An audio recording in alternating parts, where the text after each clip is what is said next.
The Book of Judges. After the death of Joshua, the sons of Israel consulted the Lord, saying, "Who will ascend before us, against the Canaanite, and who will be the commander of the war?"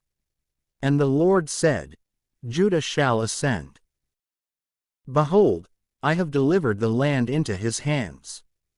And Judah 134 said to his brother Simeon, "Go up with me to my lot, and fight against the Canaanite, so that I also may go forth with you to your lot." And Simeon went with him. And Judah went up, and the Lord delivered the Canaanite, as well as the Perizzite, into their hands. And they struck down 10,000 of the men at Bezek. And they found Adonibezek at Bezek, and they fought against him, and they struck down the Canaanite and the Perizzite. Then Adonibezek fled, and they pursued him and captured him, and they cut off the ends of his hands and feet. And Adonibezek said, 70 kings, with the ends of their hands and feet amputated, have been gathering the remnants of food under my table. Just as I have done, so has God repaid me. And they brought him to Jerusalem, and he died there. Then the sons of Judah, besieging Jerusalem, seized it. And they struck it with edge of the sword, delivering the entire city to be burned.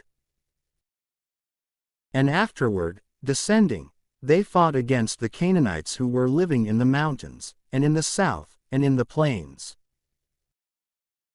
And Judah, going forth against the Canaanites who were living at Hebron, struck down Sheshai, and Ahiman, and Talmai. And continuing on from there, he went to the inhabitants of Debir, the old name of which was Kiriath-Sepher, that is, the city of letters. And Caleb said, "Whoever will strike Kiriath-Sepher, and will lay waste to it, I will give to him my daughter Achsah as wife." And when Othniel, the son of Kenaz, a younger brother of Caleb, had seized it, he gave his daughter Achsah to him in marriage. And as she was traveling on a journey, her husband admonished her, so that she would request a field from her father. And since she had sighed while sitting on her donkey, Caleb said to her, "What is it?" But she responded, "Give a blessing to me. For you have given me a dry land. Also give a watered land." Therefore, Caleb gave to her the upper watered land and the lower watered land. Now the sons of the Kenite, the relative of Moses, ascended from the city of palms, with the sons of Judah, into the wilderness of his lot, which is toward the south of Arad. And they lived with him. Then Judah went out with his brother Simeon, and together they struck the Canaanites who were living at Zephath, and they put them to death. And the name of the city was called Hormah, that is, anathema. And Judah seized Gaza, with its parts, and Ashkelon as well as Ekron, with their borders. And the Lord was with Judah, and he possessed the mountains. But he was not able to wipe out the inhabitants of the valley. For they abounded with chariots armed with scythes. And just as Moses had said, they gave Hebron to Caleb, who destroyed out of it the 3 sons of Anak. But the sons of Benjamin did not wipe out the Jebusite inhabitants of Jerusalem. And the Jebusite has lived with the sons of Benjamin in Jerusalem, even to the present day. The house of Joseph also ascended against Bethel, and the Lord was with them. For when they were besieging the city, which was previously called Luz, they saw a man departing from the city, and they said to him, "Reveal to us the entrance to the city, and we will act with mercy toward you." And when he had revealed it to them, they struck the city with the edge of the sword. But that man, and all his relatives, they released. And having been sent away, he went out to the land of the Hittites, and he built a city there, and he called it Luz. And so it is called, even to the present day. Likewise, Manasseh did not destroy Bethshean and Taanach, with their villages. Nor the inhabitants of Dor and Ibleam and Megiddo, with their villages. And the Canaanite began to live with them. Then, after Israel had grown strong, he made them tributaries, but he was not willing to destroy them. And now Ephraim did not put to death the Canaanite, who was living at Gezer. Instead, he lived with him. Zebulun did not wipe out the inhabitants of Kitron and of Nahalal. Instead, the Canaanite lived in their midst and became their tributary. Likewise, Asher did not destroy the inhabitants of Akko and Sidon, Alab and Akzib, and Helba, and Aphek, and Rehob. And he lived in the midst of the Canaanites, the inhabitants of that land, for he did not put them to death. Naphtali also did not wipe out the inhabitants of Beth-Shemesh and Bethanath. And he lived among the Canaanite inhabitants of the land, and the Beth-Shemeshites and Bethanathites were tributaries to him. And the Amorite hemmed in the sons of Dan on the mountain, and did not give them a place, so that they might descend to the flatlands. And he lived on the mountain at Harhers, which is translated as, resembling brick, and at Aijalon and Sha'alaban. But the hand of the house of Joseph was very heavy, and he became a tributary to him. Now the border of the Amorite was from the ascent of the Scorpion, to the rock and the higher places. And an angel of the Lord went up from Gilgal to the place of weeping, and he said, I led you away from Egypt, and I led you into the land, about which I swore to your even forever, but only if you would not form a pact with the inhabitants of this land. Instead, you should overturn their altars. Yet you were not willing to listen to my voice. Why have you done this? For this reason, I am not willing to destroy them before your face, so that you may have enemies, and so that their gods may be your ruin. And when the angel of the Lord spoke these words to all the sons of Israel, they lifted up their voice, and they wept. And the name of that place was called, the place of weeping, or the place of tears. And they immolated victims to the Lord in that place. Then Joshua dismissed the people, and the sons of Israel went away, each one to his own possession, so that they might obtain it. And they served the Lord, during all his days, and during all the days of the elders, who lived for a long time after him, and who knew all the works of the Lord, which he had done for Israel. Then Joshua, the son of Nun, the servant of the Lord, died, being 110 years old. And they buried him in the parts of his possession at Timnath-Serah, on Mount Ephraim, before the northern side of Mount Gosh. And that entire generation was gathered to their fathers. And there rose up others, who had not known the Lord and the works that he had done for Israel. And the sons of Israel did evil in the sight of the Lord, and they served the Baals. And they abandoned the Lord, the God of their fathers, who had led them away from the land of Egypt. And they followed foreign gods and the gods of the peoples who were living around them, and they adored them. And they provoked the Lord to wrath, forsaking him, and serving Baal and Ashtoreth. And the Lord, having 135 become angry against Israel, delivered them into the hands of plunderers, who seized them and sold them to the enemies that were living on all sides. Neither were they able to withstand their adversaries. Instead, wherever they wanted to go, the hand of the Lord was upon them, just as he said and just as he swore to them. And they were greatly afflicted. And the Lord raised up judges, who would free them from the hands of their oppressors. But they were not willing to listen to them.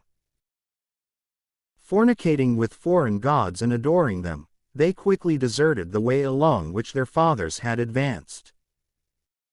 To the contrary.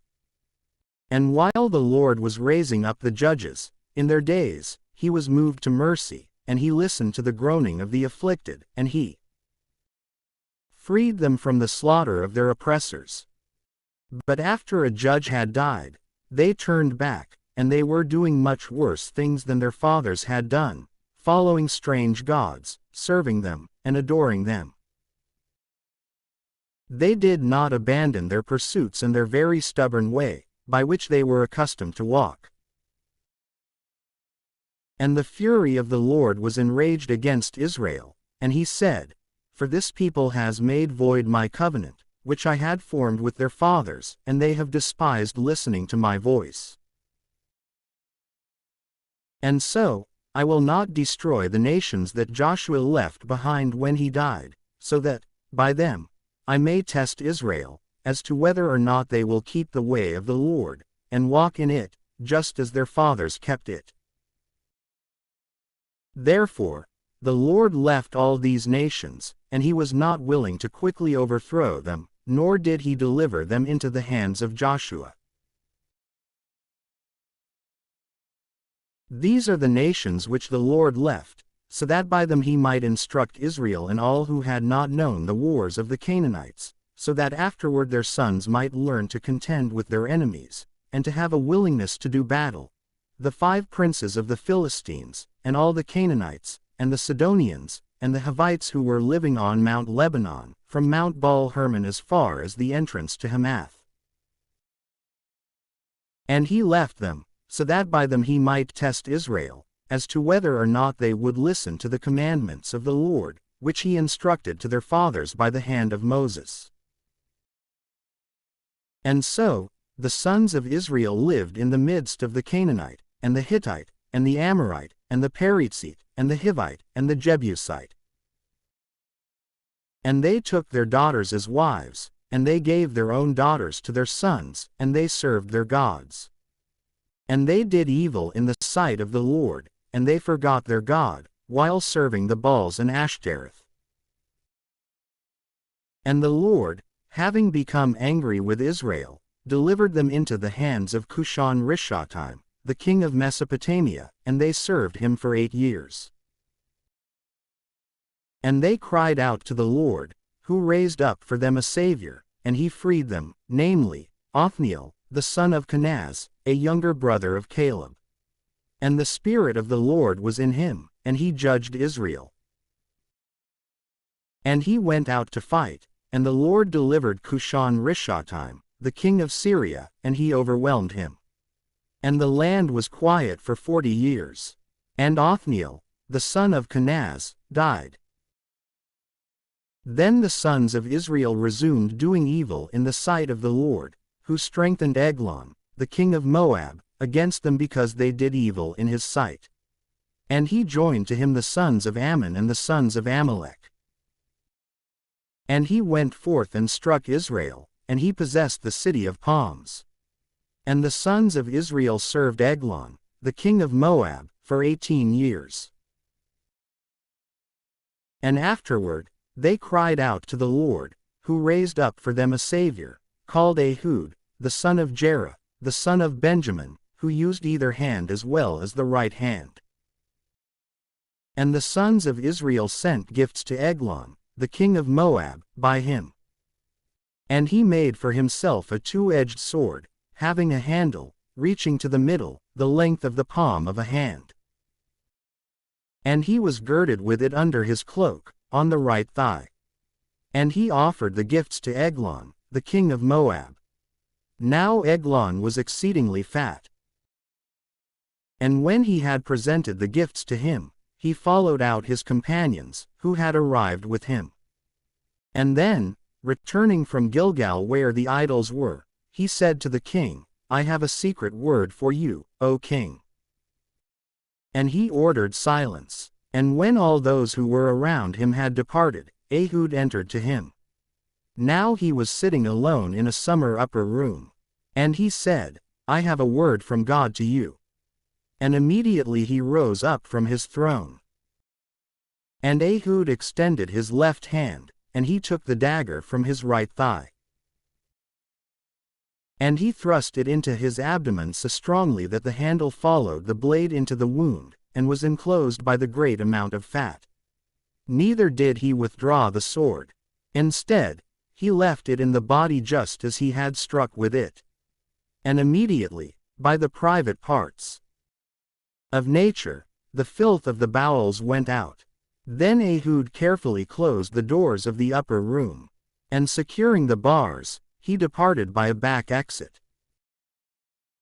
And the servants of the king, entering, saw that the doors of the upper room were closed, and they said, "Perhaps he is emptying his bowels in the summer room."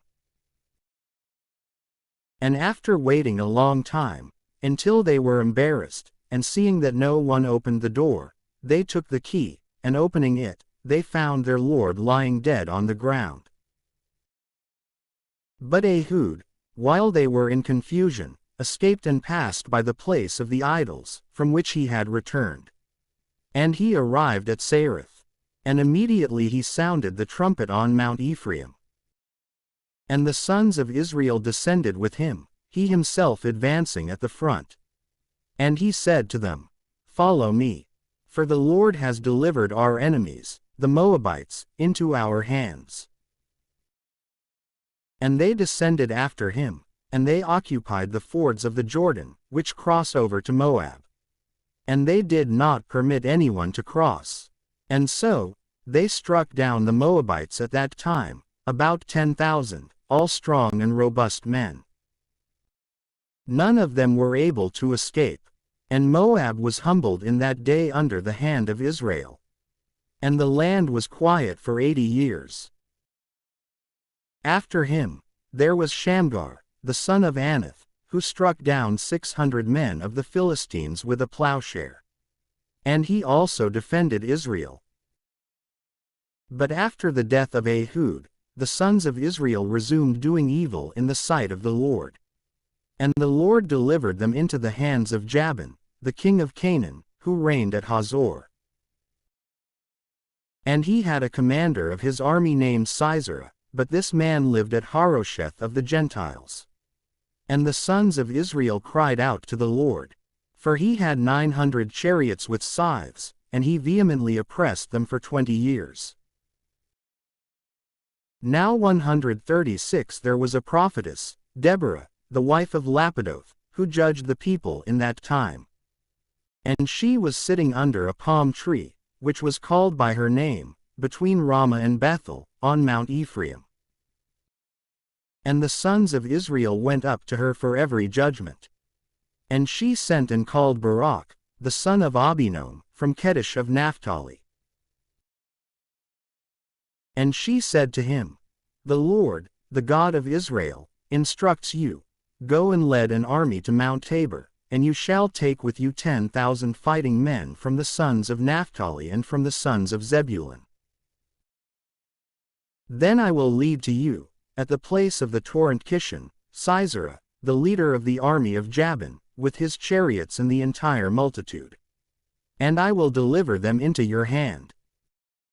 And Barak said to her, "If you will come with me, I will go. If you are not willing to come with me, I will not go." She said to him, "Indeed, I will go with you. But due to this change, the victory shall not be reputed to you. And so Sisera will be delivered into the hand of a woman." Therefore, Deborah rose up, and she traveled with Barak to Kedesh. And he, summoning Zebulun and Naphtali, ascended with 10,000 fighting men, having Deborah in his company.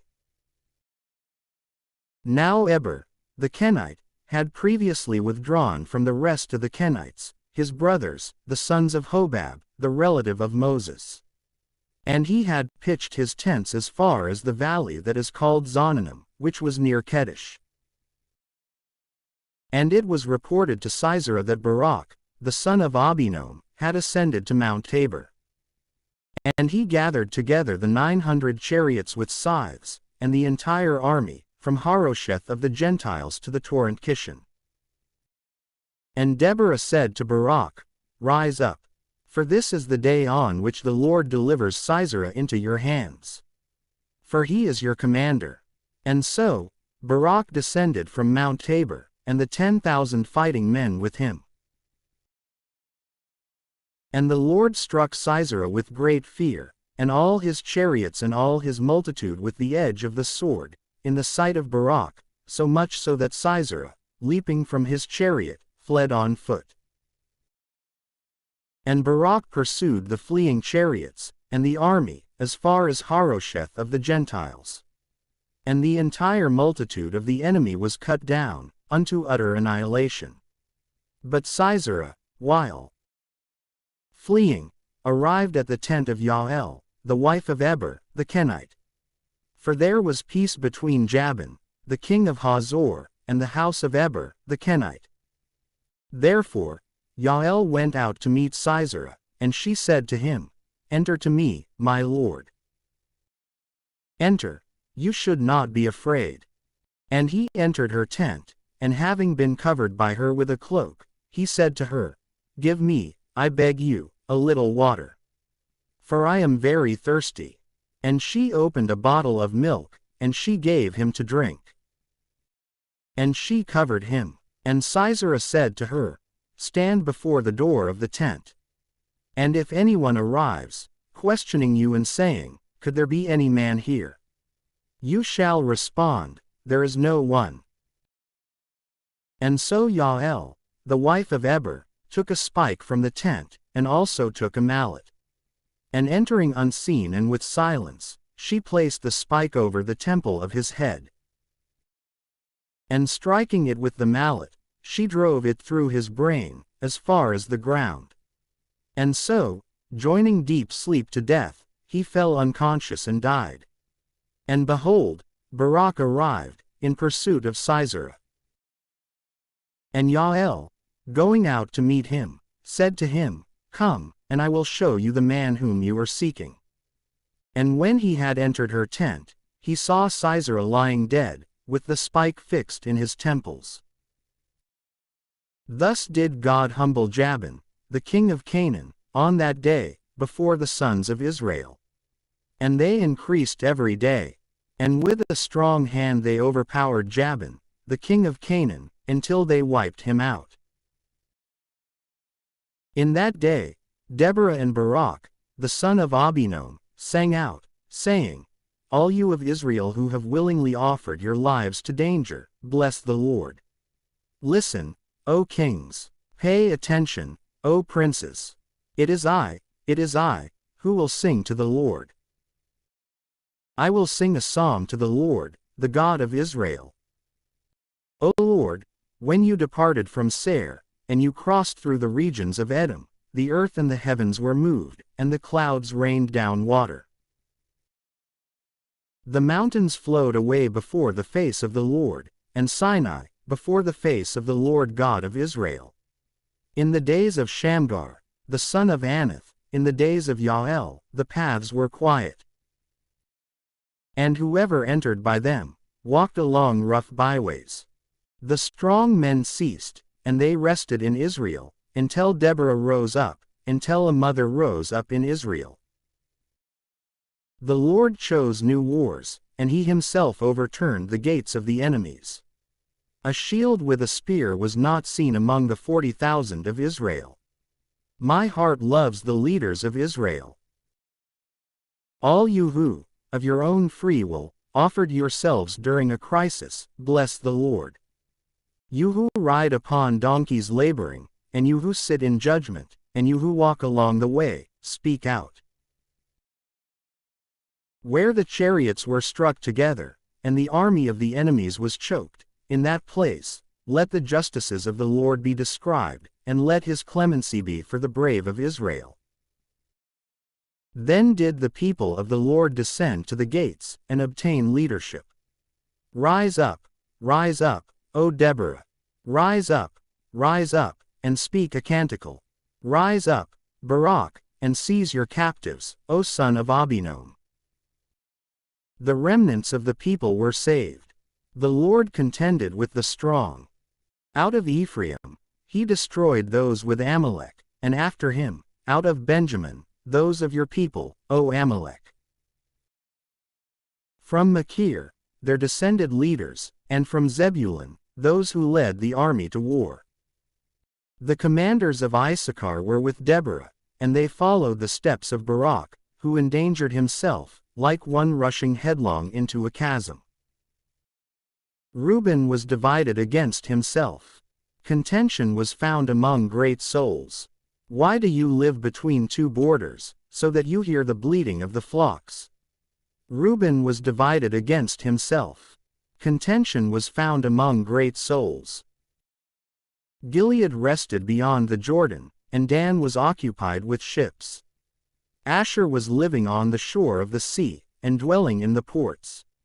Yet truly, Zebulun and Naphtali offered their lives to death in the region of Merom.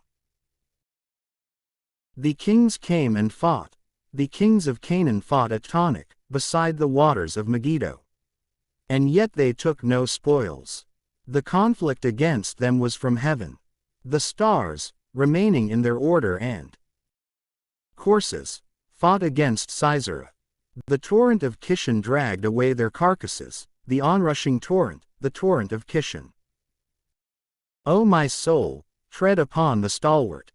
The hoofs of the horses were broken, while the strongest of the enemies fled away with fury, and rushed on to ruin. Cursed be the land of Meroz, said the angel of the Lord. Cursed be its inhabitants, for they did not come to the aid of the Lord, to the assistance of his most valiant men. Blessed among women is Yael, the wife of Eber the 137 Kenite. And blessed is she in her tabernacle. He begged her for water, and she gave him milk, and she offered him butter in a dish fit for princes.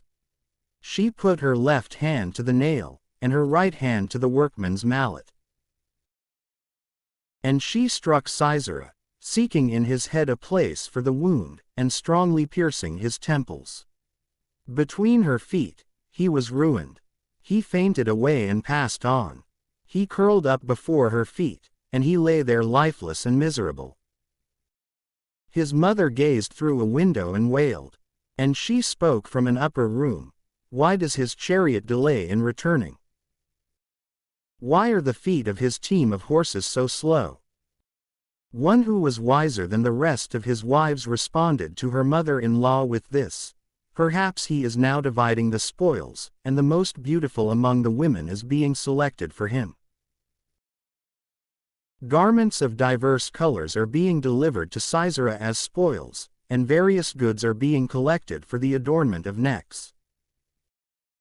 O Lord, so may all your enemies perish. But may those who love you shine with splendor, as the sun shines at its rising. And the land rested for 40 years. Then the sons of Israel did evil in the sight of the Lord, who delivered them into the hand of Midian for 7 years. And they were greatly oppressed by them. And they made for themselves hollows and caves in the mountains, and very fortified places for defense. And when Israel had planted, Midian and Amalek, and the rest of the eastern nations ascended, and pitching their tents among them, they laid waste to all that was planted, as far as the entrance to God, nor oxen, nor donkeys. For they and all their flocks arrived with their tents, and they filled all places like locusts, an innumerable multitude of men and camels, devastating whatever they touched. And Israel was humbled greatly in the sight of Midian. And he cried out to the Lord, requesting assistance against the Midianites. And he sent to them a man who was a prophet, and he said, Thus says the Lord, the God of Israel, I caused you to ascend from Egypt, and I led you away from the house of servitude. And I freed you from the hand of the Egyptians and from all of the enemies who were afflicting you. And I cast them out at your arrival, and I delivered their land to you. And I said, I am the Lord your God.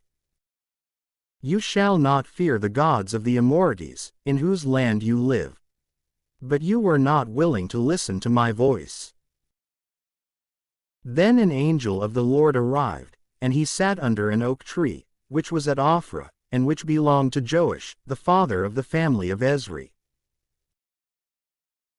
And while his son Gideon was threshing and cleaning the grain at the winepress, so that he might flee from Midian, the angel of the Lord appeared to him, and he said, The Lord is with you, most valiant of men. And Gideon said to him, I beg you, my Lord, if the Lord is with us, why have these things happened to us? Where are his miracles, which our fathers described when they said, The Lord led us away from Egypt? But now the Lord has forsaken us, and he has delivered us into the hand of Midian. And the Lord looked down upon him, and he said, Go forth with this, your strength, and you shall free Israel from the hand of Midian. Know that I have sent you. And responding, he said, I beg you, my Lord, with what shall I free Israel? Behold, my family is the weakest in Manasseh, and I am the least in the house of my father.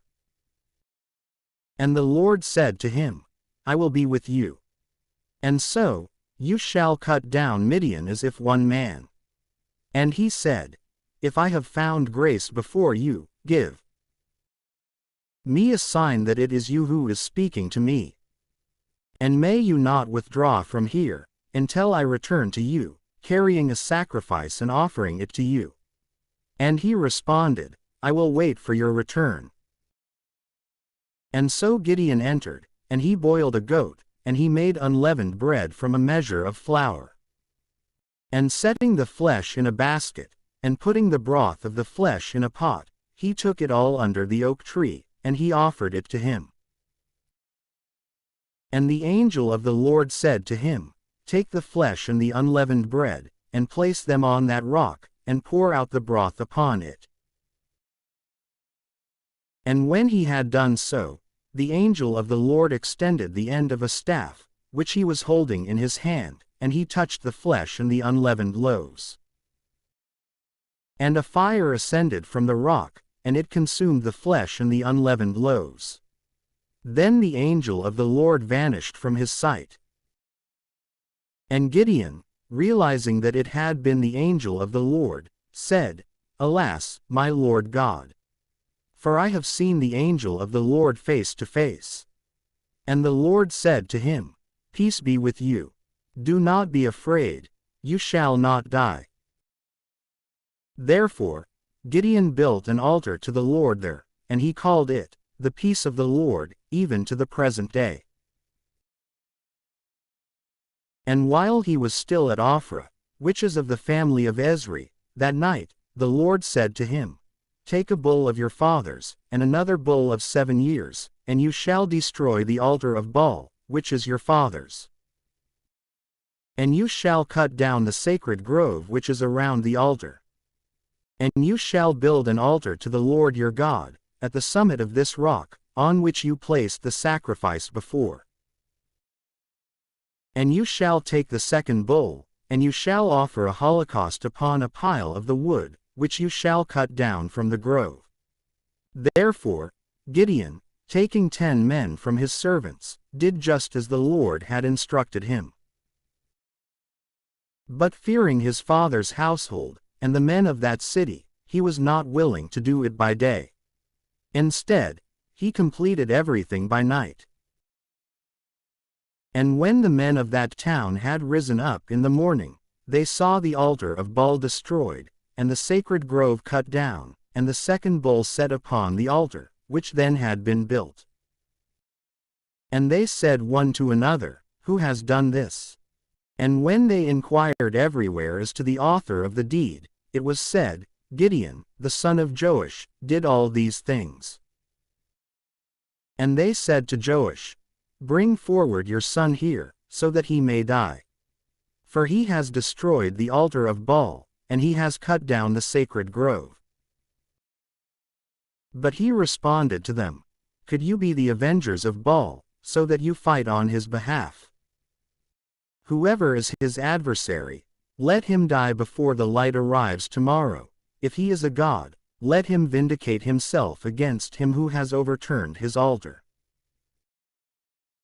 From that day, Gideon was called Jerubbaal, because Joash had said, Let Baal avenge himself against him who has overturned his altar. And so, all of Midian, and Amalek, and the eastern peoples were gathered together. And crossing the Jordan, they encamped in the valley of Jezreel. But the Spirit of the Lord entered Gideon, who, sounding the trumpet, summoned the house of Abiezer so that he might follow him. And he sent messengers into all of Manasseh, who also followed him, and other 138 messengers into Asher, and Zebulun, and Naphtali, who went to meet him.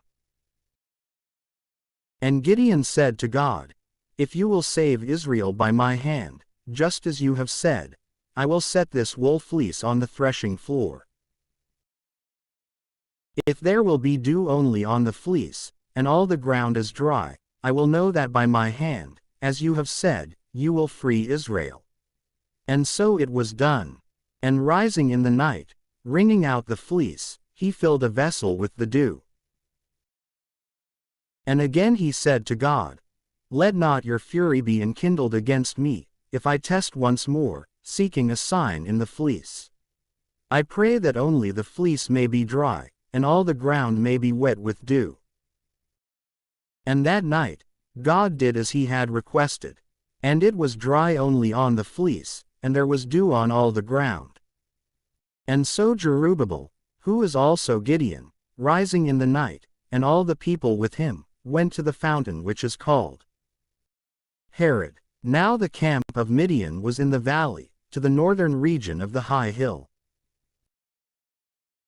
And the Lord said to Gideon, "The people with you are many, but Midian shall not be delivered into their hands, for then Israel might glory against me, and say, I was freed by my own power.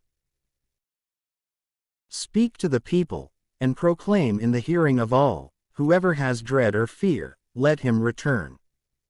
And 22,000 of the men from the people withdrew from Mount Gilead and returned, and only 10,000 remained. And the Lord said to Gideon, "The people are still too many. Lead them to the waters, and there I will test them. And those about whom I tell you that he may go with you, let him go, he whom I shall forbid to go, let him return." And when the people had descended to the waters, the Lord said to Gideon, "Whoever will lap the water with the tongue, as dogs usually lap, you shall separate them by themselves. Then those who will drink by bending their knees shall be on the other side." And so the number of those who had lapped the water, by bringing it with the hand to the mouth, was 300 men. And all the remainder of the multitude drank by bending the knee. And the Lord said to Gideon, "By the 300 men who lapped the water, I will free you, and I will deliver Midian into your hand. But let all the remainder of the multitude return to their place." And so, taking food and trumpets in accord with their number, he instructed all the rest of the multitude to go back to their tents. And with the 300 men, he gave himself to the conflict. Now the camp of Midian was below, in the valley. In the same night, the Lord said to him, "Rise up, and descend into the camp. For I have delivered them into your hand. But if you dread to go alone, let your servant Purah descend with you. And when you will hear what they are saying, then your hands will be strengthened, and you will descend more confidently to the camp of the enemy." Therefore, he descended with his servant Purah into a portion of the camp, where there was a watch of armed men. But Midian, and Amalek, and all the eastern peoples lay spread out in the valley, like a multitude of locusts. Their camels, too, were innumerable, like the sand that lies on the shore of the sea. And when Gideon had arrived, someone told his neighbor a dream. And he related what he had seen, in this way: "I saw a dream, and it seemed to me as if bread, baked under ashes from rolled barley, descended into the camp of Midian. And whenever it arrived at a tent, it struck it, and overturned it, and utterly leveled it to the ground." He to whom he spoke, responded, "This is nothing else but the sword of Gideon, the son of Joash, a man of Israel. For the Lord has delivered Midian into his hands, with their entire camp." And when Gideon had heard the dream and its interpretation, he worshipped. And he returned to the camp of Israel, and he said, Rise up. For the Lord has delivered the camp of Midian into our hands. And he divided the 300 men into 3 parts. And he gave trumpets, and empty pitchers, and lamps for the middle of the pitchers, into their hands.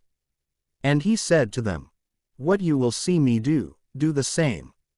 I will enter a portion of the camp, and what I do, you shall follow. When the trumpet in my hand blares out, you also shall sound the trumpets, on every side of the camp, and shout together to the Lord and to Gideon. And Gideon, and the 300 men who were with him, entered a portion of the camp, at the beginning of the watch in the middle of the night. And when the guards were alerted, they began to sound the trumpets and to clap the pitchers against one another. And when they had sounded their trumpets in 3 places around the camp, and had broken their water pitchers, they held the lamps in their left hands, and sounded the trumpets in their right hands. And they cried out, The sword of the Lord and of Gideon. And each one was standing in his place throughout the camp of the enemies. And so the entire camp was in confusion, and they fled away, wailing and crying out. And the 300 men nevertheless continued sounding the trumpets. And the Lord sent the sword into the entire camp, and they maimed and cut down one another, fleeing as far as Bethshittah, and the base of Abelmeholah in Tabbath. But the men of Israel pursued Midian, shouting from Naphtali and Asher, and from all of Manasseh. And Gideon sent messengers throughout all of Mount Ephraim, saying, Descend to meet Midian, and occupy the waters ahead of them as far as Bethbara and the Jordan. And all of Ephraim cried out, and they occupied the waters ahead of them, from the Jordan even to Bethbara. And having apprehended 2 men of Midian, Oreb and Zeb, they put Oreb to death at the rock of Oreb, and truly, Zeb, at the winepress of Zeb. And they pursued Midian, carrying the heads of Oreb and Zeb to Gideon, across the waters of the Jordan. And the men of Ephraim said to him, What is this, that you wanted to do, so that you would not call us when you went to fight against Midian? And they rebuked him strongly, and came close to using violence. And he responded to them, But what could I have done that would be so great as what you have done? Is not one bunch of grapes of Ephraim better than the vintages of Abiezer? The Lord has delivered into your hands the leaders of Midian, Oreb and Zeb. What could I have done that would be so great as what you have done? And when he had said this, their spirit, which was swelling up against him, was quieted. And when Gideon had arrived at the Jordan, he crossed over it with the 300 men who were with him. And they were so weary that they were unable to pursue those who were fleeing. And he said to the men of Succoth, I beg you, give bread to the people who are with me, for they are greatly weakened, so that we 139 may be able to pursue Zebah and Zalmunna, the kings of Midian. The leaders of Succoth answered, Perhaps the palms of the hands of Zebah and Zalmunna are in your hand, and for this reason, you request that we give bread to your army. And he said to them, So then, when the Lord will have delivered Zebah and Zalmunna into my hands, I will thresh your flesh with the thorns and briars of the desert. And going up from there, he arrived at Penuel. And he spoke to the men of that place similarly. And they also answered him, just as the men of Succoth had answered. And so he said to them also, When I will have returned as a victor in peace, I will destroy this tower. Now Zebah and Zalmunna were resting with their entire army. For 15,000 men were left out of all the troops of the eastern people. And 120,000 warriors that drew the sword had been cut down. And Gideon ascended by the way of those who were dwelling in tents, to the eastern part of Nobah and Jogbehah.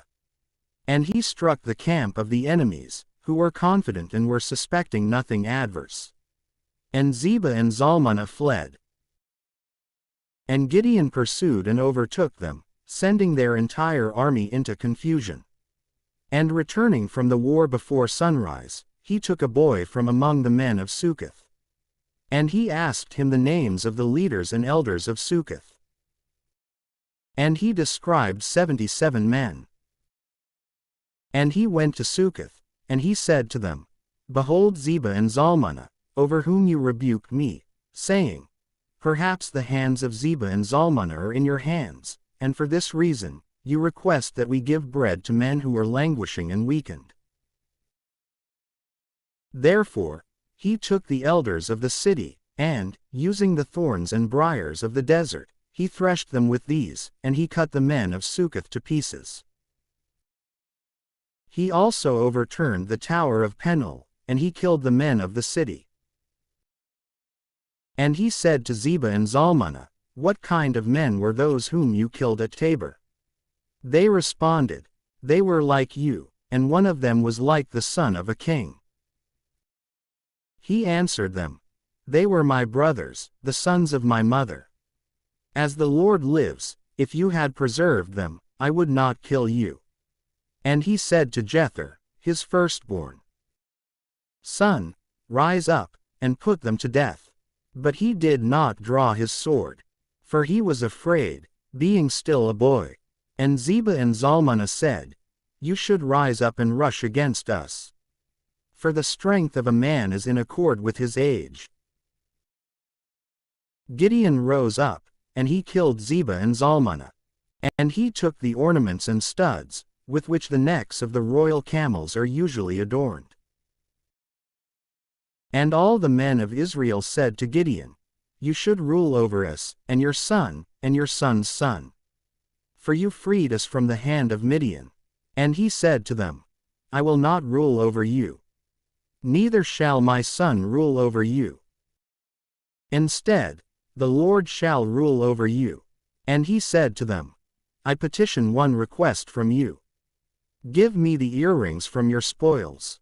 For the Ishmaelites were accustomed to wear gold earrings. They responded, We are very willing to give them. And spreading a cloak on the ground, they cast upon it the earrings from the spoils. And the weight of the earrings that he requested was 1,700 shekels of gold, aside from the ornaments, and necklaces, and purple garments, which the kings of Midian were accustomed to use, and aside from the gold chains on the camels. And Gideon made an ephod from these, and he kept it in his city, Ophrah.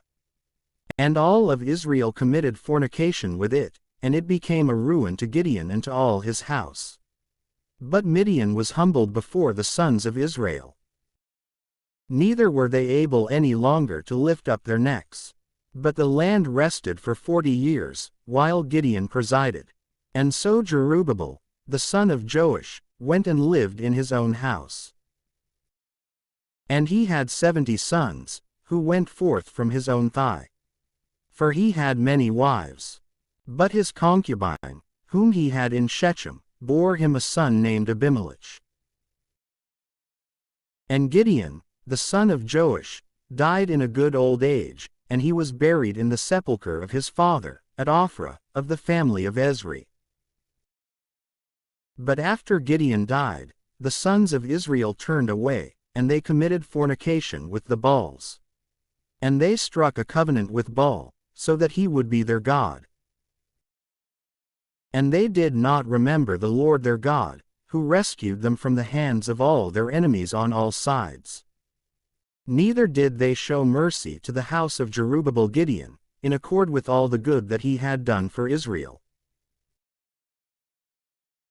Now Abimelech, the son of Jerubbaal, went to Shechem, to his maternal brothers, and he spoke to them, and to all the relatives of the house of his maternal grandfather, saying, Speak to all the men of Shechem, which is better for you, that 70 men. All the sons of Jerubbaal should rule over you, or that one man should rule over you. And consider also that I am your bone and your flesh. And his maternal brothers spoke about him to all the men of Shechem, all these words, and they inclined their hearts after Abimelech, saying, He is our brother. And they gave to him the weight of 70 silver coins from the shrine of Baal-berith. With this, he hired for himself indigent and wandering men, and they followed him. And he went to his father's house in Ophrah, and he killed his brothers, the sons of Jerubbaal, 70 men, upon one stone. And there remained only Jotham, the youngest son of Jerubbaal, and he was in hiding. Then all the men of Shechem gathered together, and all the families of the city of Millo, and they went and appointed Abimelech as king, beside the oak that stood at Shechem. When this had been reported to Jotham, he went and stood at the top of Mount Gerizim. And lifting up his voice, he cried out and said, Listen to me, men of Shechem, so that God may listen to you. The trees went to anoint a king over themselves. And they said to the olive tree, Reign over us. And it responded, How could I abandon my fatness, which both gods and men make use of, and depart to be promoted among the trees? And the trees said to the fig tree, Come and accept royal power over us. And it responded to them, How could I abandon my sweetness, and my very sweet fruits, and depart to be promoted among the other trees? And the trees said to the vine, Come and reign over us. And it responded to them, How could I abandon my wine, which gives joy to God and men, and be promoted among the other trees? And all the trees said to the bramble, Come and reign over us. And it responded to them, If truly you would appoint me as king, come and rest under my shadow. But if you are not willing, let fire go forth from the bramble, and let it devour the cedars of Lebanon. So now, if you are upright and without 140 sin in appointing Abimelech as a king over you, and if you have acted well with Jerubbaal, and with his house, and if you have repaid, in turn, the benefits of him who fought on your behalf, and who gave his life to dangers, so that he might rescue you from the hand of Midian, though you now have risen up against my father's house, and have killed his sons, 70 men, upon one stone, and have appointed Abimelech, the son of his handmaid, as a king over the inhabitants of Shechem, since he is your brother, if therefore you are upright and have acted without fault with Jerubbaal and his house, then you should rejoice on this day in Abimelech, and he should rejoice in you. But if you have acted perversely, may fire go forth from him and consume the inhabitants of Shechem and the town of Millo. And may fire go forth from the men of Shechem and from the town of Millo, and devour Abimelech. And when he had said these things, he fled and went away to Beer. And he lived in that place, out of fear of Abimelech, his brother. And so Abimelech reigned over Israel for 3 years. And the Lord put a very grievous spirit between Abimelech and the inhabitants of Shechem, who began to detest him, and to place blame for the crime of the killing of the 70 sons of Jerubbaal, and for the shedding of their blood, upon Abimelech their brother, and upon the rest of the leaders of the Shechemites, who assisted him. And they stationed an ambush against him at the summit of the mountains. And while they were waiting for his arrival, they committed robberies, taking spoils from those passing by. And this was reported to Abimelech. Now Hul, the son of Ebed, went with his brothers, and crossed over to Shechem. And the inhabitants of Shechem, uplifted by his arrival, departed into the fields, laying waste to the vineyards, and trampling the grapes. And while singing and dancing, they entered into the shrine of their God. And while feasting and drinking, they cursed Abimelech. And Hul, the son of Ebed, cried out, Who is Abimelech, and what is Shechem, that we should serve him? Is he not the son of Jerubbaal, who has appointed Zebul, his servant, as ruler over the men of Hamor, the father of Shechem. Why then should we serve him? I wish that someone would set this people under my hand, so that I might take away Abimelech from their midst. And it was told to Abimelech, Gather the multitude of an army, and approach. For Zebul, the ruler of the city, upon hearing the words of Hul, the son of Ebed, became very angry. And he sent messengers secretly to Abimelech, saying, Behold, Hul, the son of Ebed, has arrived at Shechem with his brothers, and he has set the city against you.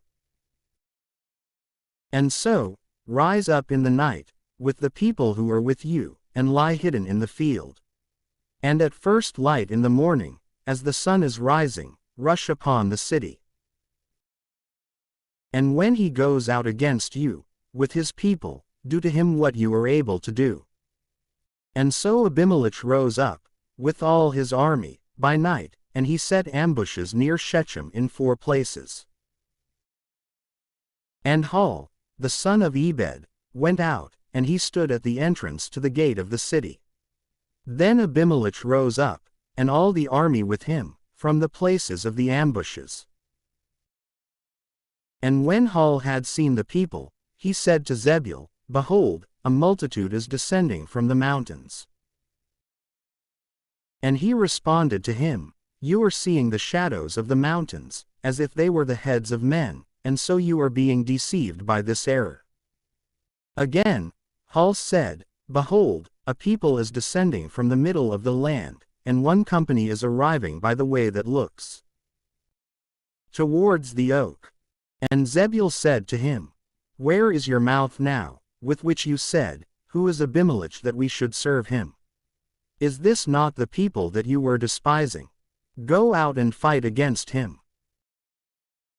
Therefore, Hul went out, with the people of Shechem watching, and he fought against Abimelech, who pursued him, fleeing, and drove him into the city. And many were cut down on his side, even to the gate of the city. And Abimelech made camp at Arumah. But Zebul expelled Hul and his companions from the city, and he would not permit them to remain in it. Therefore, on the following day, the people departed into the field. And when this had been reported to Abimelech, he took his army, and divided it into 3 companies, and he placed ambushes in the fields. And seeing that the people had departed from the city, he rose up and rushed upon them, along with his own company, assaulting and besieging the city. But the 2 other companies pursued the enemies scattered in the field. Now Abimelech assaulted the city all that day. And he seized it, and he killed its inhabitants, and he destroyed it, so much so that he scattered salt in it. And when those living in the tower of Shechem had heard about this, they entered the temple of their god, Berith, where they had formed a covenant with him. And it was because of this, that the place had taken its name. And it was greatly fortified. Abimelech, also hearing that the men of the tower of Shechem had joined together, ascended to Mount Zalmon, with all his people. And taking an axe, he cut down the branch of a tree. And laying it on his shoulder, and carrying it, he said to his companions, What you see me do, you must do quickly. And so, eagerly cutting down branches from the trees, they followed their leader. And surrounding the fortified place, they set it on fire. And so it happened that, by smoke and fire, 1,000 persons died, men and women together, the occupants of the tower of Shechem. Then Abimelech, setting out from there, arrived at the town of Thebez, which he surrounded and besieged with his army. Now there was, in the midst of the city, a high tower, to which men and women were fleeing together, with all the leaders of the city. And, having very strongly sealed the gate, they were standing on the roof of the tower to defend themselves. And Abimelech, drawing near the tower, fought valiantly. And approaching the gate, he strove to set it on fire. And behold, one woman, throwing a fragment of a millstone from above, struck the head of Abimelech, and broke his skull. And he quickly called to his armor-bearer, and said to him, Draw your sword and strike me, otherwise it may be said that I was slain by a woman. And, doing as he was ordered, he killed him. And when he was dead, all those of Israel who were with him returned to their homes. And so did God repay the evil that Abimelech had done against his father by killing his 70 brothers. The Shechemites also were given retribution for what they had done, and the curse of Jotham, the son of Jerubbaal, fell upon them. After Abimelech, a leader rose up in Israel, Tola, the son of Puah, the paternal uncle of Abimelech, 141, a man of Issachar, who lived in Shamir on Mount Ephraim. And he judged Israel for 23 years, and he died and was buried at Shamir. After him succeeded Jair, a Gileadite, who judged Israel for 22 years, having 30 sons sitting upon 30 young donkeys, and who were leaders of 30 cities, which from his name were called Havoth Jair, that is, the towns of Jair, even to the present day, in the land of Gilead. And Jair died, and he was buried in the place which is called Kaman. But the sons of Israel did evil in the sight of the Lord, joining new sins to old, and they served idols, the Baals and Ashtoreth, and the gods of Syria and Sidon, and of Moab and the sons of Ammon, and the Philistines. And they abandoned the Lord, and they did not worship him. And the Lord, becoming angry against them, delivered them into the hands of the Philistines and the sons of Ammon. And they were afflicted and vehemently oppressed for 18 years, all who were living beyond the Jordan in the land of the Amorite, which is in Gilead, to such a great extent that the sons of Ammon, crossing over the Jordan, laid waste to Judah and Benjamin and Ephraim. And Israel was exceedingly afflicted. And crying out to the Lord, they said, We have sinned against you. For we have forsaken the Lord our God, and we have served the Baals. And the Lord said to them, Did not the Egyptians, and the Amorites, and the sons of Ammon, and the Philistines, and also the Sidonians, and Amalek, and Canaan, oppress you? And so you cried out to me, and I rescued you from their hand. And yet you have forsaken me, and you have worshipped foreign gods. For this reason, I will not continue to free you any more. Go, and call upon the gods whom you have chosen. Let them free you in the time of anguish. And the sons of Israel said to the Lord, We have sinned. You may repay us in whatever way pleases you. Yet free us now. And saying these things, they cast out all the idols of the foreign gods from their regions, and they served the Lord God. And he was touched by their miseries. And then the sons of Ammon, shouting out together, pitched their tents in Gilead. And the sons of Israel gathered together against them, and they made camp at Mizpah. And the leaders of Gilead said to one another, Whoever among us will be the first to begin to contend against the sons of Ammon, he shall be the leader of the people of Gilead. At that time, there was a Gileadite, Jephthah, a very strong man and a fighter, the son of a kept woman, and he was born of Gilead. Now Gilead had a wife, from whom he received sons. And they, after growing up, cast out Jephthah, saying, You cannot inherit in the house of our father, because you were born of another mother. And so, fleeing and avoiding them, he lived in the land of Tob. And men who were indigent and robbers joined with him, and they followed him as their leader. In those days, the sons of Ammon fought against Israel. And being steadfastly attacked, the elders of Gilead traveled so that they might obtain for their assistance Jephthah, from the land of Tob. And they said to him, Come and be our leader, and fight against the sons of Ammon. But he answered them, "Are you not the ones who hated me, and who cast me out of my father's house? And yet now you come to me, compelled by necessity." And the leaders of Gilead said to Jephthah, "But it is due to this necessity that we have approached you now, so that you may set out with us, and fight against the sons of Ammon, and be commander over all who live in Gilead." Jephthah also said to them, "If you have come to me so that I may fight for you against the sons of Ammon, and if the Lord will deliver them into my hands, will I truly be your leader?" They answered him, "The Lord who hears these things is himself the mediator and the witness that we shall do what we have promised." And so Jephthah went with the leaders of Gilead, and all the people made him their leader. And Jephthah spoke all his words, in the sight of the Lord, at Mizpah. And he sent messengers to the king of the sons of Ammon, who said on his behalf, "What is there between you and me, that you would approach against me, so that you might lay waste to my land?" And he responded to them, "It is because Israel took my land, when he ascended from Egypt, from the parts of Arnon, as far as the Jabbok and the Jordan. Now therefore, restore these to me with peace." And Jephthah again commissioned them, and he ordered them to say to the king of Ammon, "Jephthah says this, Israel did not take the land of Moab, nor the land of the sons of Ammon.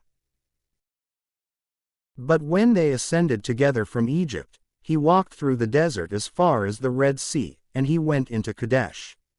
And he sent messengers to the king of Edom, saying, Permit me to pass through your land. But he was not willing to agree to his petition. Likewise, he sent to the king of Moab, who also refused to offer him passage. And so he delayed in Kadesh, and he circled around the side of the land of Edom and the land of Moab. And he arrived opposite the eastern region of the land of Moab.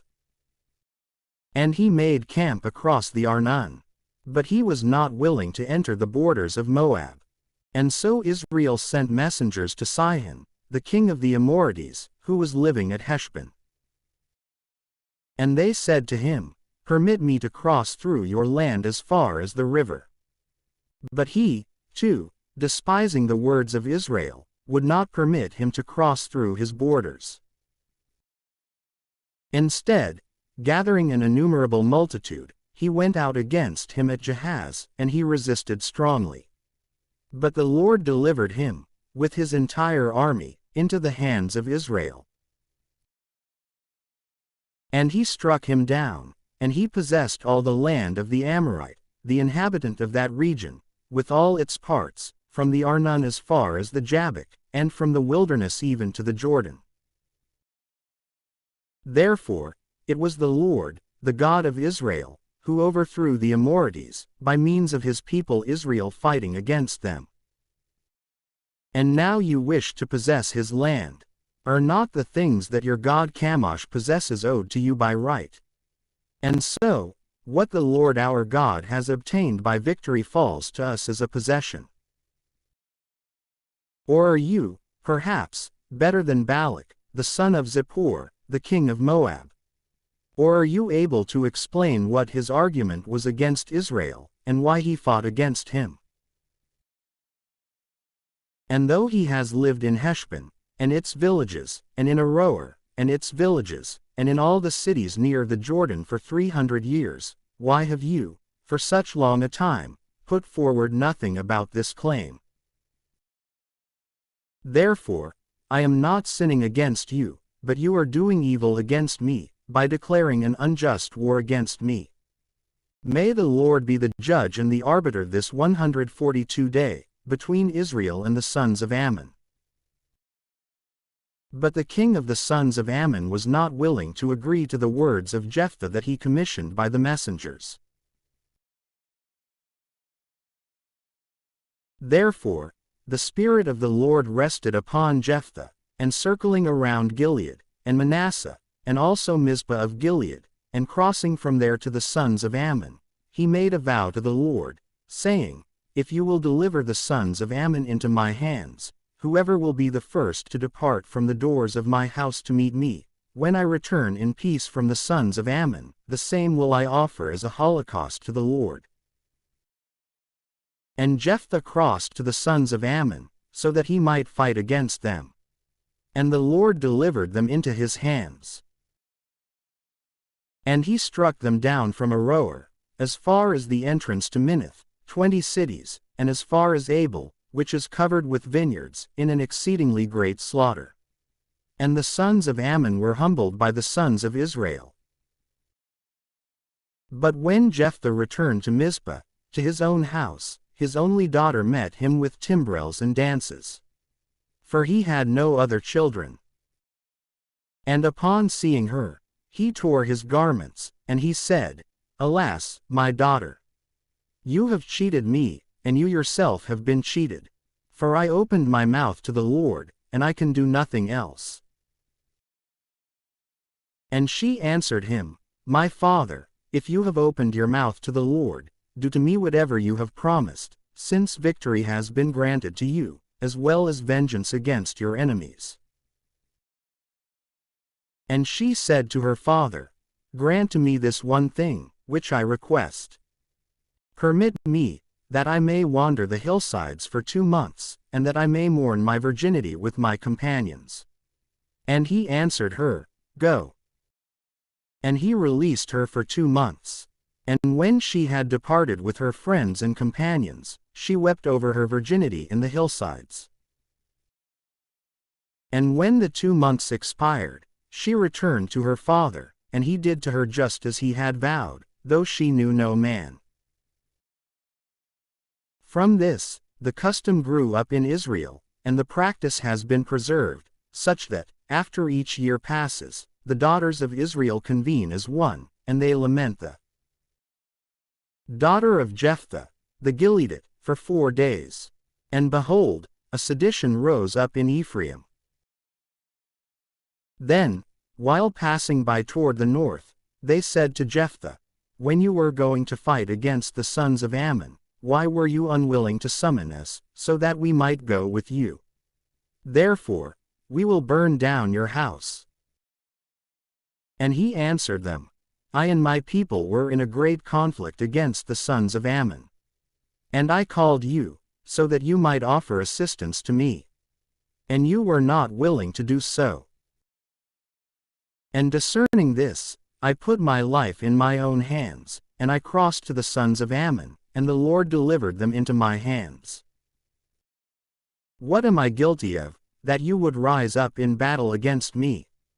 And so, calling to himself all the men of Gilead, he fought against Ephraim. And the men of Gilead struck down Ephraim, because he had said, Gilead is a fugitive from Ephraim, and he lives in the midst of Ephraim and Manasseh. And the Gileadites occupied the fords of the Jordan, along which Ephraim was to return.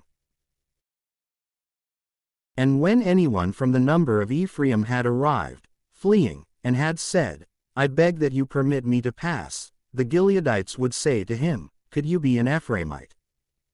And if he said, I am not, they would ask him, then say, Shibboleth, which is translated as, ear of grain.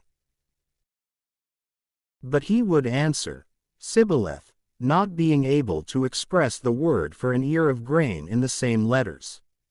And immediately apprehending him, they would cut his throat, at the same crossing point of the Jordan. And in that time of Ephraim, 42,000 fell. And so Jephthah, the Gileadite, judged Israel for 6 years. And he died, and he was buried in his city in Gilead. After him, Ibzan of Bethlehem judged Israel. He had 30 sons, and the same number of daughters, whom he sent away to be given to husbands. And he accepted wives for his sons of the same number, bringing them into his house. And he judged Israel for 7 years. And he died, and he was buried in Bethlehem. After him succeeded Elon, a Zebulunite. And he judged Israel for 10 years. And he died, and he was buried in Zebulun. After him, Abdon, the son of Hillel, a Pirathonite, judged Israel. And he had 40 sons, and from them 30 grandsons, all riding upon 70 young donkeys. And he judged Israel for 8 years. And he died, and he was buried at Pirathon, in the land of Ephraim, on the mountain of Amalek.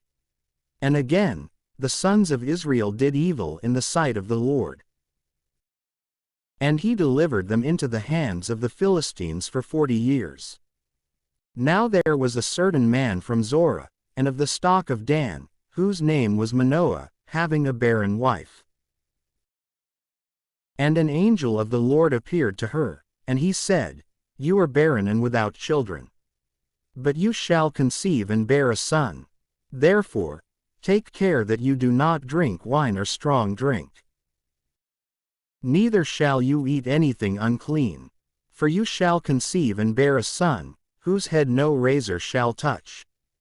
For he shall be a Nazirite of God, from his infancy and from his mother's womb. And he shall begin to free Israel from the hand of the Philistines. And when she had gone to her husband, she said to him, A man of God came to me, having the countenance of an angel, exceedingly terrible. And when I had inquired of him, who he was, and where he was from, and what name he was called, he was not willing to tell me. But he responded, Behold, you shall conceive and bear a son. Take care that you do not drink wine or strong drink. And you shall not consume anything unclean. For the boy shall be a Nazirite of God from his infancy, from his mother's womb, even until the day of his death. And so Manoah prayed to the Lord, and he said, I beg you, Lord, that the man of God, whom you sent, may come again, and may teach us what we ought to do about the boy who is to be born. And the Lord heeded the prayer of Manoah, and the angel of the Lord appeared again to his wife, sitting in a field. But her husband Manoah was not with her. And when she had seen the angel, she hurried and ran to her husband. And she reported to him, saying, Behold, the man appeared to me, whom I had seen before. And he rose up and followed his wife. And going to the man, he said to him, Are you the one who spoke to my wife? And he responded, I am. And Manoah said to him, When will your word be fulfilled? What do you want the boy to do? Or from what should he keep himself? And the angel of the Lord said to Manoah, Concerning all the things about which I have spoken to your wife, she herself should abstain. 143 And let her eat nothing from the vine. She may not drink wine or strong drink. She may consume nothing unclean. And let her observe and keep what I have instructed to her. And Manoah said to the angel of the Lord, I beg you to agree to my petition, and to let us prepare a kid from the goats. And the angel answered him, Even if you compel me, I will not eat from your bread. But if you are willing to offer a holocaust, offer it to the Lord. And Manoah did not know that he was an angel of the Lord. And he said to him, What is your name, so that, if your word is fulfilled, we may honor you? And he answered him, Why do you ask my name, which is a wonder? And so, Manoah took a kid from the goats, and libations, and he placed them upon a rock, as an offering to the Lord, who accomplishes wonders. Then he and his wife watched. And when the flame of the altar ascended to heaven, the angel of the Lord ascended in the flame.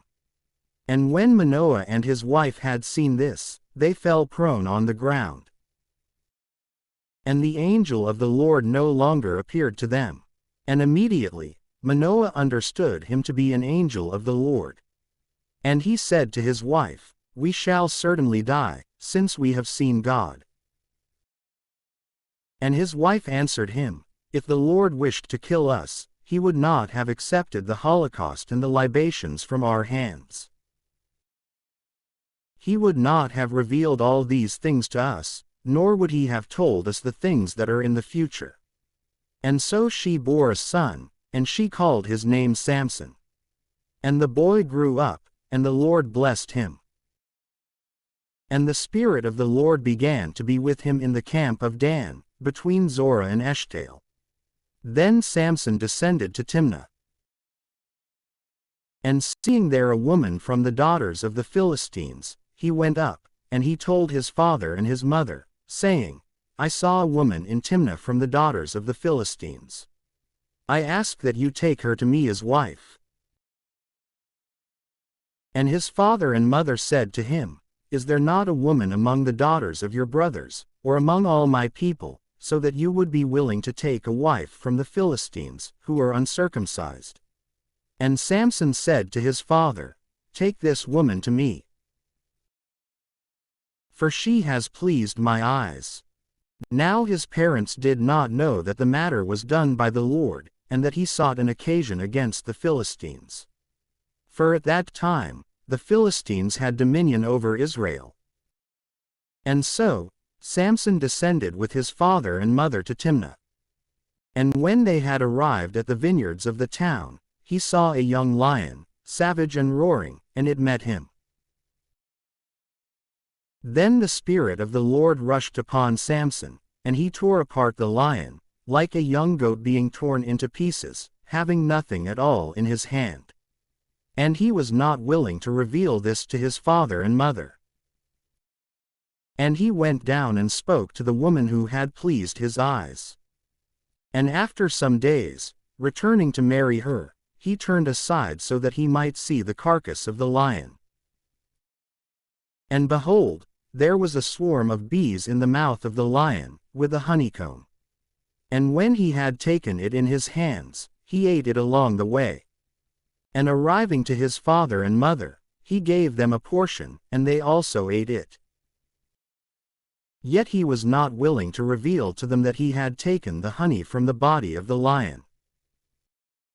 And so his father went down to the woman, and he made a feast for his son Samson. For so the young men were accustomed to do. And when the citizens of that place had seen him, they presented to him 30 companions to be with him.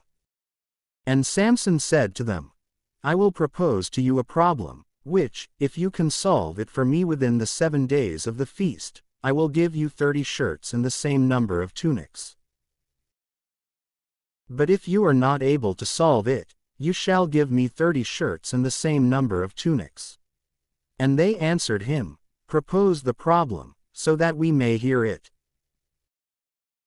And he said to them, Food went forth from that which eats, and sweetness went forth from that which is strong. And they were unable to solve the proposition for 3 days. And when the 7th day had arrived, they said to the wife of Samson, Coax your husband, and persuade him to reveal to you what the proposition means. But if you are not willing to do so, we will burn you in your father's house. Or have you called us to the wedding in order to despoil us? And she shed tears before Samson, and she complained, saying, You hate me, and you do not love me. That is why you do not want to explain to me the problem, which you have proposed to the sons of my people. But he responded, I was not willing to reveal it to my father and mother. And so, how can I reveal it to you? Therefore, she wept before him during the 7 days of the feast. And at length, on the 7th day, since she had been troubling him, he explained it. And immediately she revealed it to her countrymen. And they, on the 7th day, before the sun declined, said to him, What is sweeter than honey? And what is stronger than a lion? And he said to them, If you had not plowed with my heifer, you would not have uncovered my proposition. And so the Spirit of the Lord rushed upon him, and he descended to Ashkelon, and in that place he struck down 30 men. And taking away their garments, he gave them to those who had solved the problem. And being exceedingly angry, he went up to his father's house. Then his wife took as a husband one of his friends and wedding companions. Then, After some time, when the days of the wheat harvest were near, Samson arrived, intending to visit his wife, and he brought her a kid from the goats. And when he wanted to enter her bedroom, as usual, her father prohibited him, saying, "I thought that you would hate her, and therefore I gave her to your friend. But she has a sister, who is younger and more beautiful than she is. And she may be a wife for you, instead of her." And Samson answered him, "From this day, there shall be no guilt for me against the Philistines. For I will do harm to you all." And he went out and caught 300 foxes. And he joined them tail to tail. And he tied torches between the tails. And setting these on fire, he released them, so that they might rush from place to place. And immediately they went into the grain fields of the Philistines, setting these on fire, both the grain that was already bound for carrying, and what was still standing on the stalk. These were completely burned up, so much so that the flame also consumed even the vineyards and the olive groves. And the Philistines said, "Who has done this thing?" And it was said, "Samson, the son-in-law of the Timnite, because he took away his wife, and gave her to another. He has done these things." And the Philistines went up and 144 burned the woman as well as her father. And Samson said to them, "Even though you have done this, I will still fulfill vengeance against you, and then I will be quieted." And he struck them with a tremendous slaughter, so much so that, out of astonishment, they laid the calf of the leg upon the thigh. And descending, he lived in a cave of the rock at Etam. And so the Philistines, ascending into the land of Judah, made camp at the place which was later called Lehi, that is, the Jawbone, where their army spread out. And some from the tribe of Judah said to them, "Why have you ascended against us?" And they responded, "We have come to bind Samson, and to repay him for what he has done to us." Then 3,000 men of Judah descended to the cave of the rock at Etam. And they said to Samson, "Do you not know that the Philistines rule over us? Why would you want to do this?" And he said to them, "As they have done to me, so I have done to them." And they said to him, "We have come to bind you, and to deliver you into the hands of the Philistines." And Samson said to them, "Swear and promise to me that you will not kill me." They said, "We will not kill you, but we will deliver you tied." And they bound him with 2 new cords. And they took him from the rock at Etam.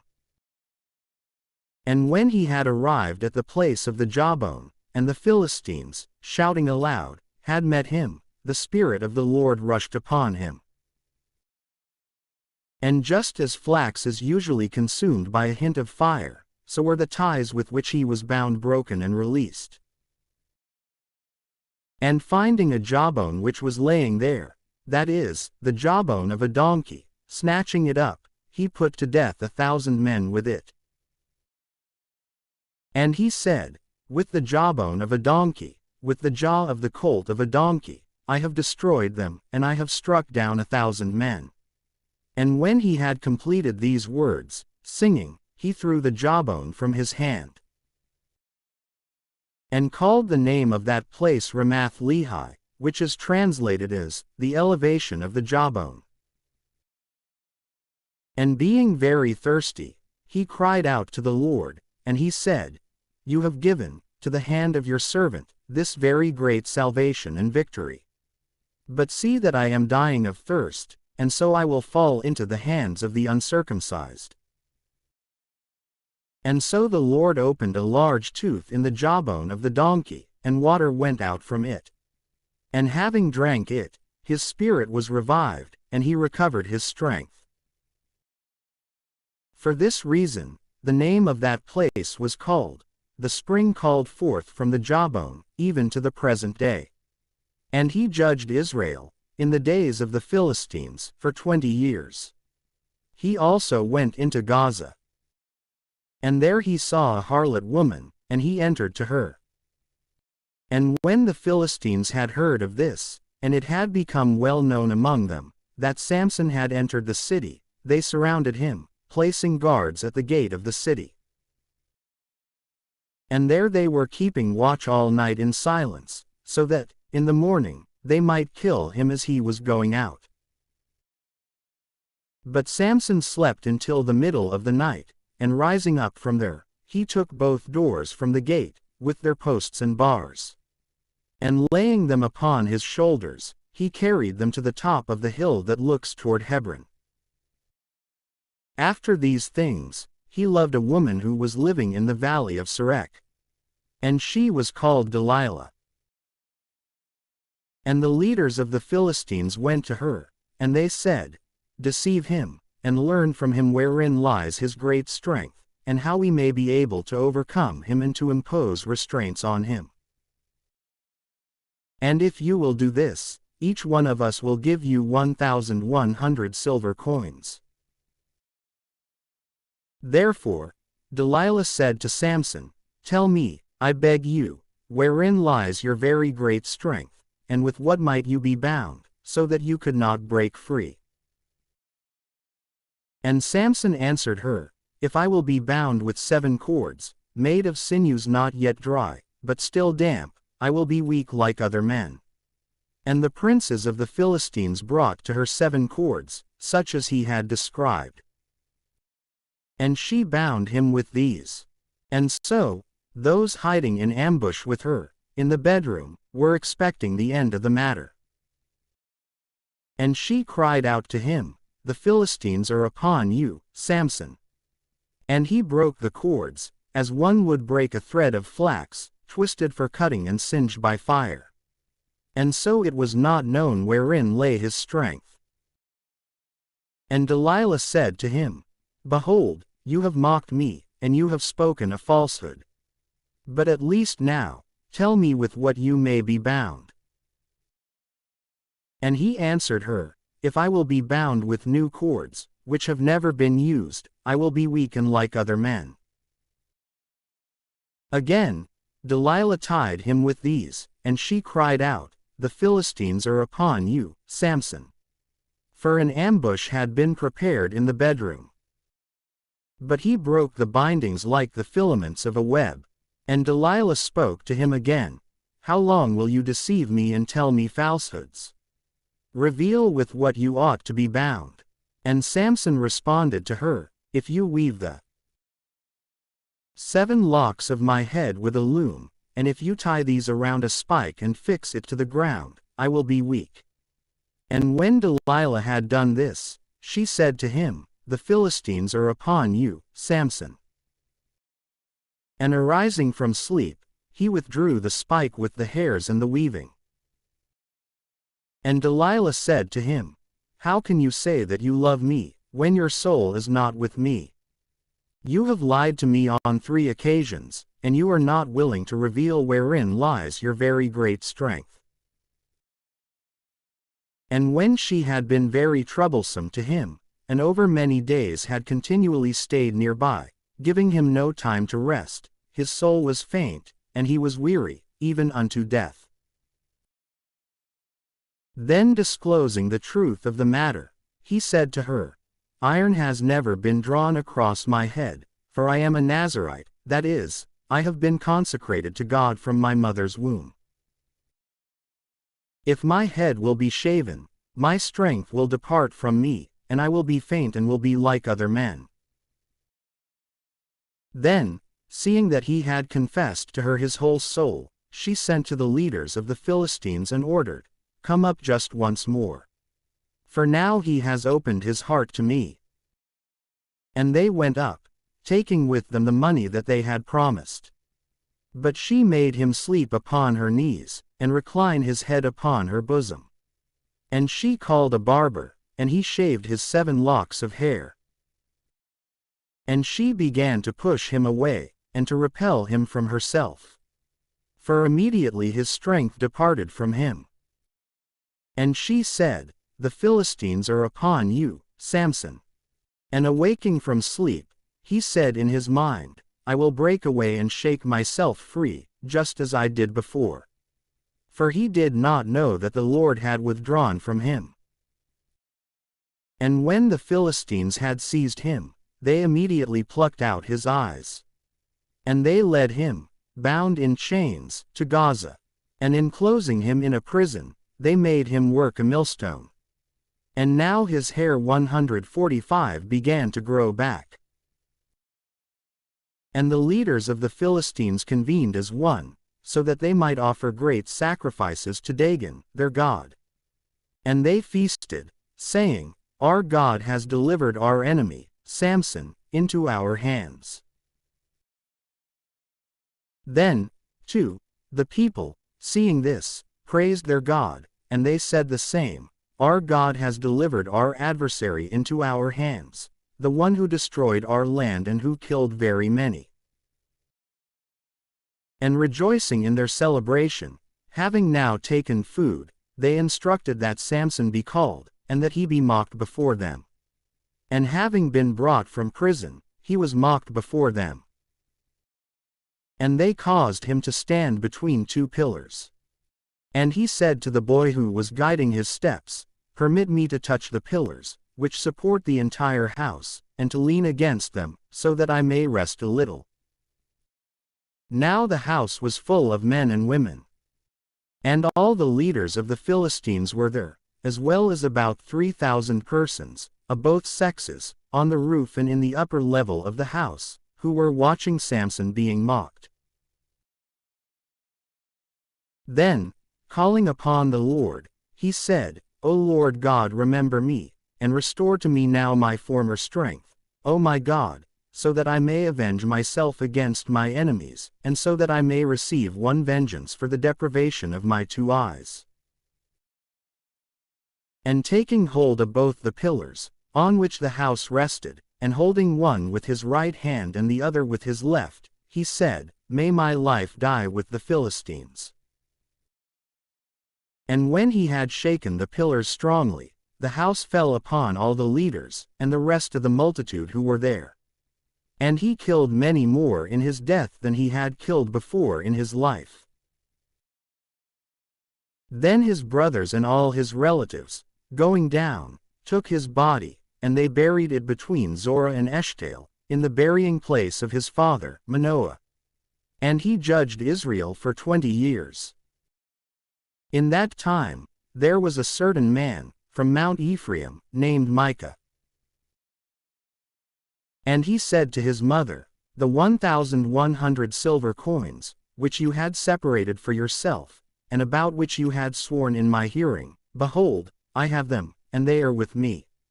And she answered him, My son has been blessed by the Lord. Therefore, he restored them to his mother. And she said to him, I have consecrated and vowed this silver to the Lord, so that my son would receive it from my hand, and would make a molten idol and a graven image. And now I deliver it to you. And when he restored these to his mother, she took 200 of the silver coins, and she gave them to the silversmith, so that he might make from them a molten idol and a graven image.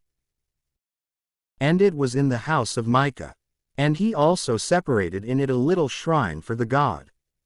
And he made an ephod and teraphim, that is, a priestly garment and idols. And he filled the hand of one of his sons, and he became his priest.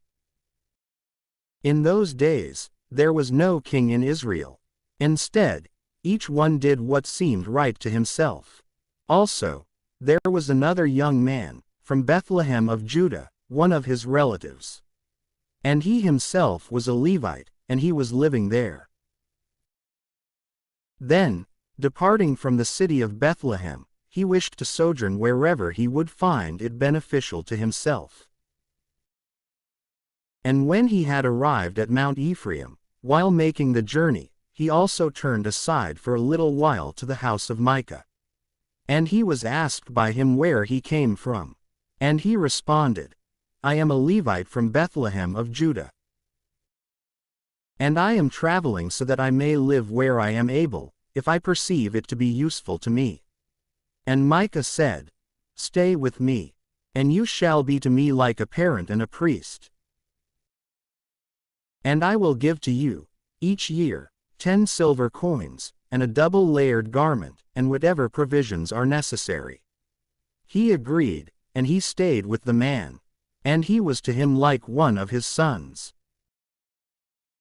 And Micah filled his hand, and he had the young man with him as his priest, saying, "Now I know that God will be good to me, since I have a priest from the stock of the Levites."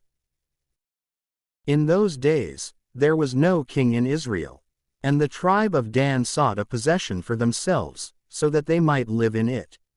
For even to that day, they had not received their lot among the other tribes.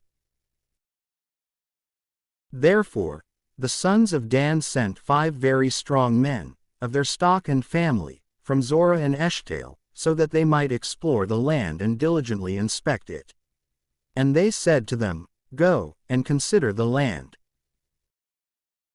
And after traveling, they arrived at Mount Ephraim, and they entered into the house of Micah. There they rested, and they recognized the speech of the youth who was a Levite. And while making use of an inn with him, they said to him, "Who brought you here? What are you doing here? For what reason did you want to come here?" And he answered them, "Micah has offered me one thing and another, and he has paid me wages, so that I may be his priest." Then they begged him to consult the Lord, so that they might be able to know whether the journey they undertook would be prosperous, and whether the matter would have success. And he responded to them, "Go in peace. The Lord looks with favor on your path, and on the journey that you have undertaken." And so the 5 men, going on, arrived at Laish. And they saw the people, living in it without any fear, according to the custom of the Sidonians, secure and peaceful, having hardly anyone to oppose them, and with great wealth, and living separately, far from Sidon and from all men. And they returned to their brothers at Zorah and Eshtaol, who questioned them as to what they had done. And they responded, "Rise up, let us ascend to them, for we have seen that the land is very wealthy and fruitful. Do not delay, do not refrain. Let us go out and possess it. There will be no difficulty.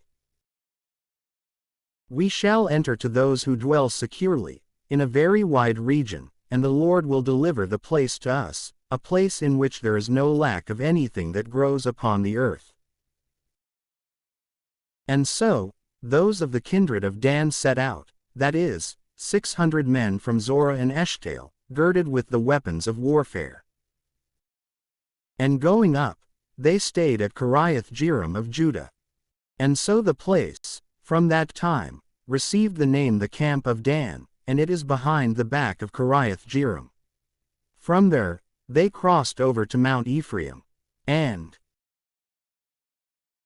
when they had arrived at the house of Micah, the 5 men, who before had been sent to consider the land of Laish, said to the rest of their brothers, "You know that in these houses there is an ephod and teraphim, and a molten idol and a graven image. Consider what it may please you to do." And when they had turned aside a little, they entered the house of the Levite youth, who was in the house of Micah. And they greeted him with peaceful words. Now the 600 men, who 146 were all armed, were standing before the door. But those who had entered the house of the youth strove to take away the graven image, and the ephod, and the teraphim, and the molten idol.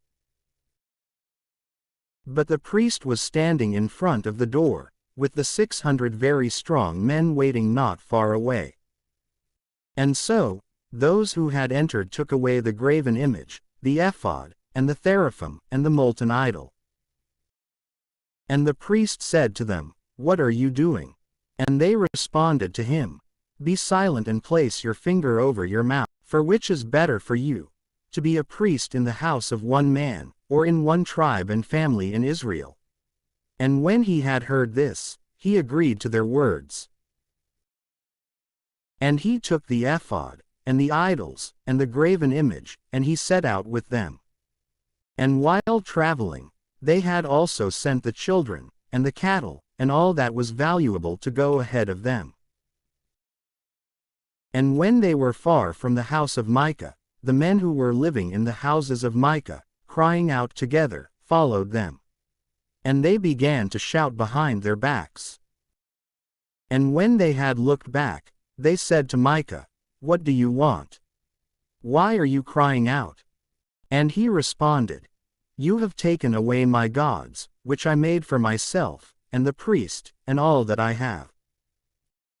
And do you say, What is it that you want?" And the sons of Dan said to him, "Take care that you no longer speak to us, otherwise men with a mind for violence may overwhelm you, and you yourself would perish with all your house." And so, they continued on the journey that they had begun. But Micah, seeing that they were stronger than he was, returned to his house. Now the 600 men took the priest, and the things we stated above, and they went to Laish, to a people quiet and secure, and they struck them down with the edge of the sword. And they burned the city with fire. For no one at all sent reinforcements, because they lived far away from Sidon, and they had no association or business with any man. Now the city was situated in the region of Rehob. And building it up again, they lived in it, calling the name of the city Dan, according to the name of their father, who had been born of Israel, though before it was called Laish. And they established for themselves the graven image. And Jonathan, the son of Gershom, the son of Moses, with his sons, were priests in the tribe of Dan, even until the day of their captivity. And the idol of Micah remained with them during the entire time that the house of God was in Shiloh. In those days, there was no king in Israel. There was a certain man, a Levite, living beside Mount Ephraim, who took a wife from Bethlehem of Judah. She left him, and she returned to the house of her father in Bethlehem. And she stayed with him for 4 months. And her husband followed her, wishing to be reconciled with her, and to speak kindly to her, and to lead her back with him. And he had with him a servant and 2 donkeys. And she received him, and brought him into the house of her father. And when his father-in-law had heard about this, and had seen him, he met him with joy. And he embraced the man. And the son-in-law stayed in the house of his father-in-law for 3 days, eating and drinking with him in a friendly manner. But on the 4th day, arising in the night, he intended to set out. But his father-in-law took hold of him, and he said to him, "First taste a little bread, and strengthen your stomach, and then you shall set out." And they sat down together, and they ate and drank. And the father of the young woman said to his son-in-law, "I ask you to remain here today, so that we may rejoice together." But getting up, he intended to begin to set out. But nevertheless, his father-in-law pressed him resolutely, and made him remain with him. But when morning came, the Levite was preparing for his journey. And his father-in-law said to him again, "I beg you to take a little food, and to be strengthened, until the daylight increases, and after that, you shall set out." Therefore, they ate together. And the young man got up, so that he might travel with his wife and servant. And his father-in-law spoke to him again, "Consider that the daylight is declining, and it approaches toward evening. Remain with me also today, and spend the day in gladness. And tomorrow you shall set out, so that you may go to your own house." His son-in-law was not willing to agree to his words. Instead, he immediately continued on, and he arrived opposite Jebus, which by another name is called Jerusalem, leading with him 2 donkeys carrying burdens, and his mate. And now they were near Jebus, but day was turning into night. And the servant said to his lord, Come, I beg you, let us turn aside to the city of the Jebusites, so that we may find lodging in it. His Lord responded to him, I will not enter into the town of a foreign people, who are not of the sons of Israel. Instead, I will cross over as far as Gibeah. And when I will have arrived there, we will lodge in that place, or at least in the city of Ramah. Therefore, they passed by Jebus, and continuing on, they undertook the journey. But the sun went down on them when they were near Gibeah, which is of the tribe of Benjamin. And so they diverted to it, so that they might lodge there. And when they had entered, they were sitting in the street of the city. For no one was willing to give them hospitality. And behold, they saw an old man, returning from the field and from his work in the evening, and he was also from Mount Ephraim, and he was living as a stranger in Gibeah. For the men of that region were of the sons of Benjamin. And the old man, lifting up his eyes, saw the man sitting with his bundles in the street of the city. And he said to him, Where have you come from? And where are you going? He answered him, We set out from Bethlehem of Judah, and we are traveling to our own place, which is beside Mount Ephraim. From there we went to Bethlehem, and now we go to the house of God. But no one is willing to receive us under his roof.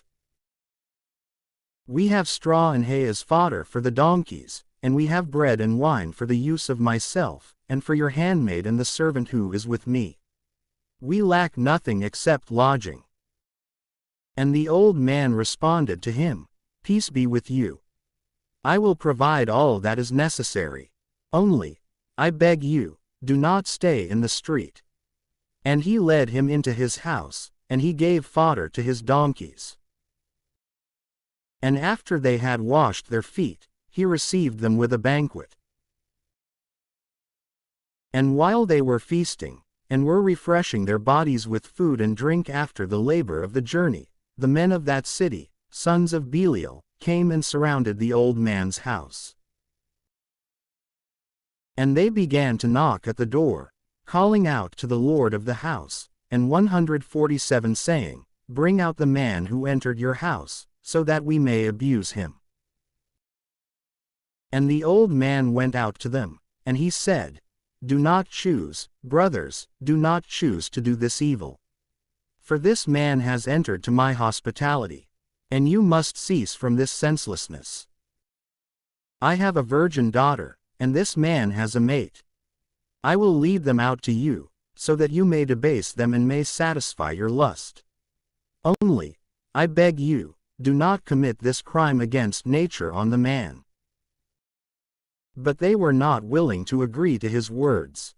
So the man, discerning this, led out his mate to them, and he delivered her to their sexual abuse. And when they had abused her for the entire night, they released her in the morning. But the woman, as darkness was receding, came to the door of the house, where her lord was staying, and there she fell down. When morning came, the man arose, and he opened the door, so that he might complete the journey that he had begun. And behold, his mate was lying before the door, with her hands reaching out to the threshold. And he, thinking that she was resting, said to her, Get up, and let us walk. But since she gave no response, realizing that she had died, he took her up, and he laid her on his donkey, and he returned to his house. And when he had arrived, he took up a sword, and he cut into pieces the dead body of his wife, with her bones, into 12 parts. And he sent the pieces into all the parts of Israel. And when each one had seen this, they were crying out together, Never has such a thing been done in Israel, from the day that our fathers ascended from Egypt, even to the present time. Let a sentence be brought and let us decide in common what ought to be done. And so all the sons of Israel went out like one man, from Dan to Beersheba, with the land of Gilead, and they gathered together, before the Lord, at Mizpah. And all the chiefs of the people, and every tribe of Israel, convened as an assembly of the people of God, 400,000 foot soldiers for battle. And the Levite, the husband of the woman who was killed, being questioned as to how so great a crime had been perpetrated, responded, I went to Gibeah of Benjamin, with my wife, and I diverted to that place. And behold, the men of that city, at night, surrounded the house in which I was staying, intending to kill me. And they abused my wife with such an incredible fury of lust that in the end she died. And taking her up, I cut her into pieces, and I sent the parts into all the borders of your possession. For never before was such a nefarious crime, and so great a sin, committed in Israel. You are all present here, O sons of Israel. Discern what you ought to do. And all the people, standing, responded as if with the word of one man, We shall not return to our own tents, nor shall anyone enter into his own house. But this we shall do in common against Gibeah.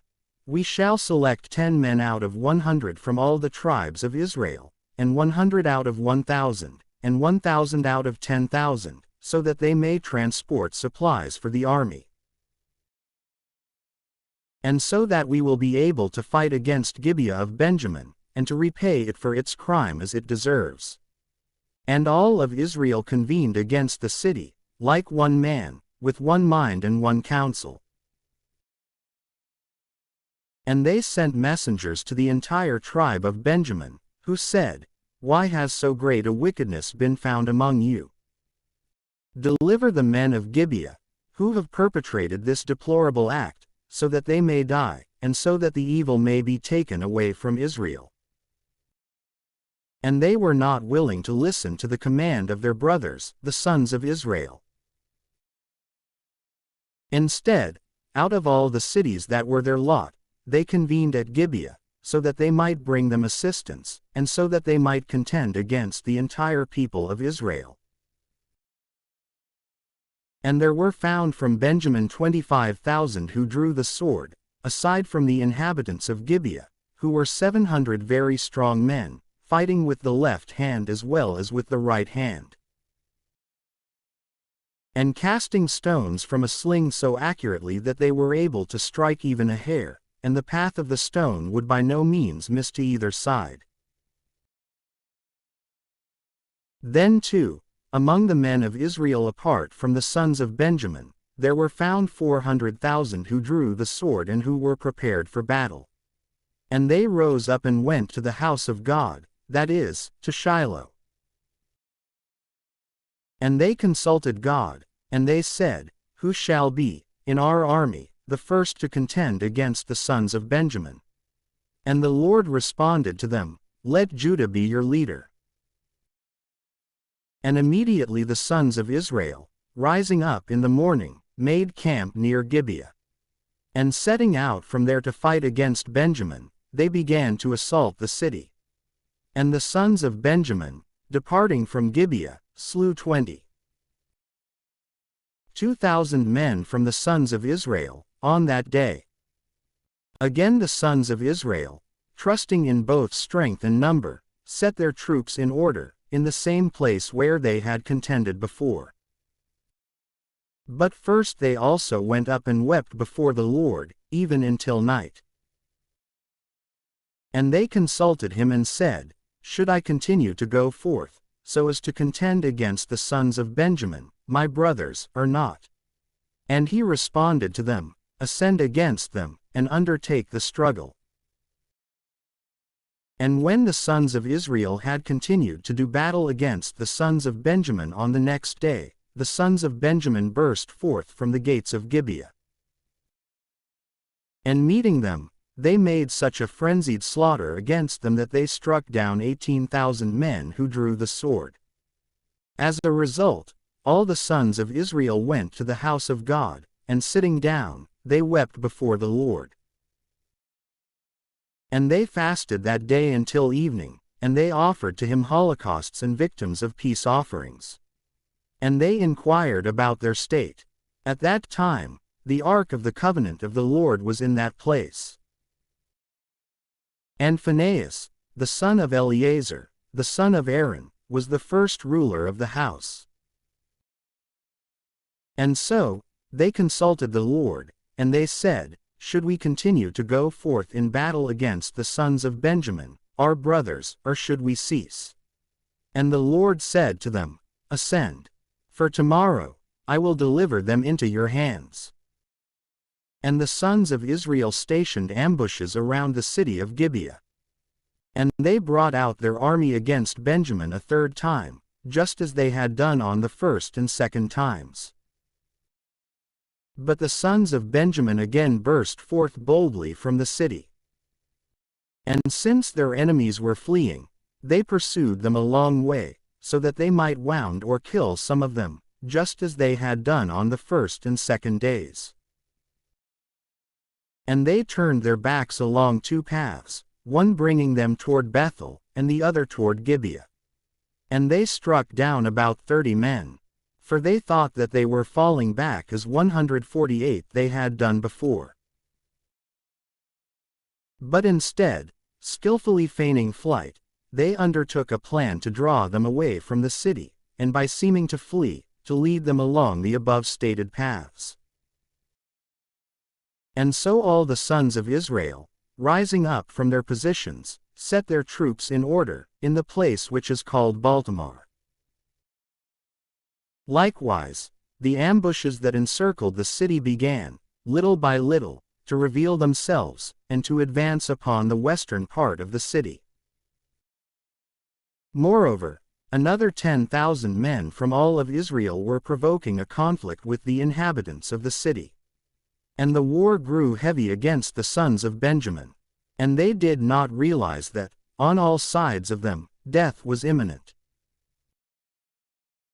And the Lord struck them down in the sight of the sons of Israel, and they put to death, on that day, 25,000 of them, along with 100 men, all warriors and those who drew the sword. But the sons of Benjamin, when they had seen themselves to be the weaker, began to flee. And the sons of Israel discerning this, gave them room to flee, so that they might arrive at the ambushes that were prepared, which they had positioned near the city. And after they had risen up suddenly from hiding, and those of Benjamin had turned their backs to those who cut them down, they entered the city, and they struck it with the edge of the sword. Now the sons of Israel had given a sign to those whom they had stationed in ambushes, so that, after they had seized the city, they would light a fire, and by the smoke ascending on high, they would show that the city was captured. And then, the sons of Israel discerned this sign during the battle. And they saw something like a pillar of smoke ascending from the city. Likewise, Benjamin, looking back, discerned that the city was captured, for the flames were being carried on high. And those who before had pretended to flee, turning their faces, withstood them more strongly. And when the sons of Benjamin had seen this, they turned their backs in flight, and they began to go toward the way of the desert, with the adversary pursuing them to that place also. Moreover, those who had set fire to the city also met them. And so it happened that they were cut down on both sides by the enemies, nor was there any respite for the dying. They were killed and struck down on the eastern side of the city of Gibeah. Now those who were put to death in the same place were 18,000 men, all very robust fighters. And when those who remained of Benjamin had seen this, they fled into the wilderness. And they were traveling toward the rock which is called Rimmon. In that flight also, among those who were scattering in different directions, they slew 5,000 men. And though they scattered all the more, they continued to pursue them, and then they put to death another 2,000. And so it happened that all of those who were slain from Benjamin, in various places, were 25,000 fighters, very willing to go to war. And so there remained from the entire number of Benjamin 600 men who were able to escape and to flee into the wilderness. And they settled at the rock of Rimmon, for 4 months. But the sons of Israel, returning, had struck with the sword all that remained in the city, from men even to cattle. And all the cities and villages of Benjamin were consumed with devouring flames. The sons of Israel had also taken an oath at Mizpah, and they said, None of us shall give his daughters as a wife to the sons of Benjamin. And they all went to the house of God at Shiloh.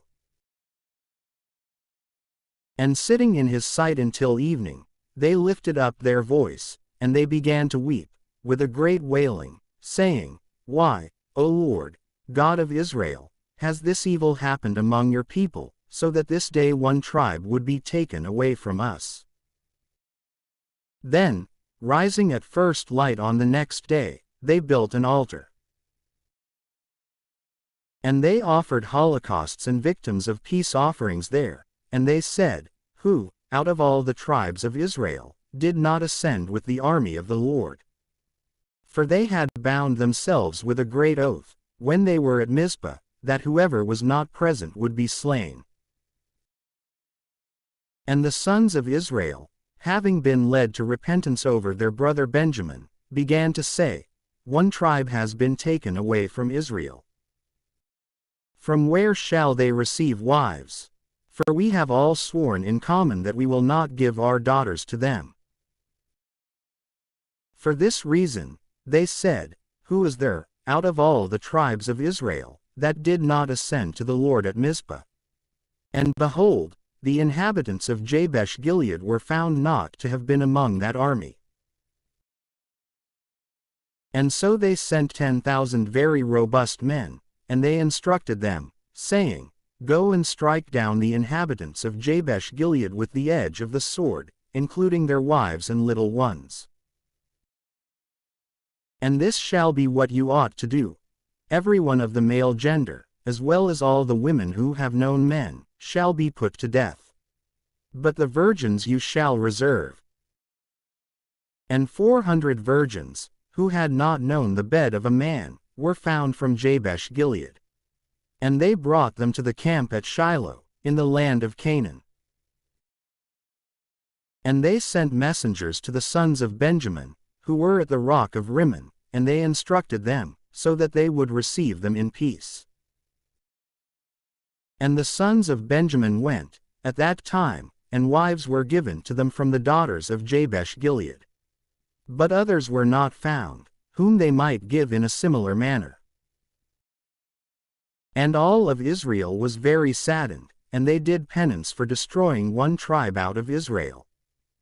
And those greater by birth said, What shall we do with the remainder, those who have not received wives?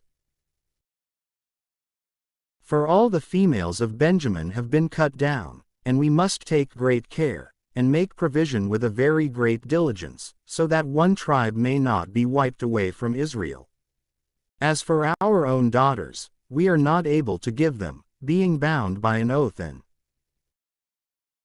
a curse, when we said, Accursed is he who will give any of his daughters to Benjamin as a wife.